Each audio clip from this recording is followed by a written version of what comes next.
চালাচ্ছি, বিভিন্ন জায়গায় যাচ্ছি, অভূতপূর্ব সাড়া পাচ্ছি আলহামদুলিল্লাহ।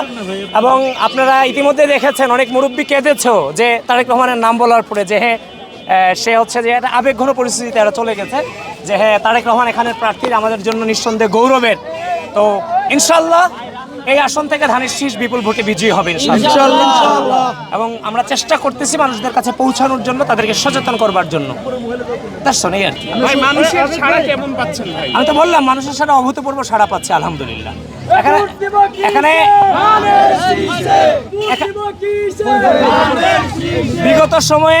বিগত সময়ে বাংলাদেশের স্বাধীনতা সার্বভৌমত্বর আপসহীন প্রতীক ছিল হচ্ছে ধানের শীষ।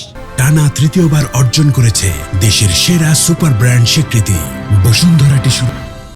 সুতরাং এই ধানের শীষের সাথে আরেকটা এমন একটা হচ্ছে যে মানে যেই সংগঠন বাংলাদেশের স্বাধীনতাকে স্বীকার করে না, ওই মার্কাকে ধানের শীষের সাথে তুলনা করলে হবে ভাই?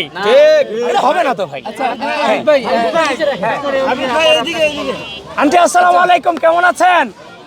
আন্টি ধানের শীষে ভোট চাই, আমি আপনার সন্তানের মতো ধানের শীষে ভোট চাই, তারেক রহমানের জন্য ভোট চাই। দিচ্ছি, কেমন আছো তোমরা?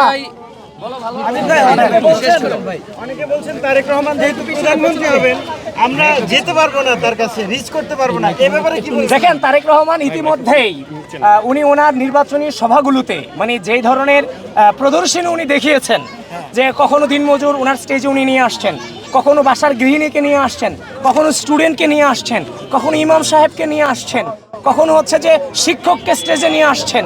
মানে এই যে ওনার স্টেজে নিয়ে আসা, এটার মধ্য দিয়ে উনি কি বোঝাতে চাচ্ছেন?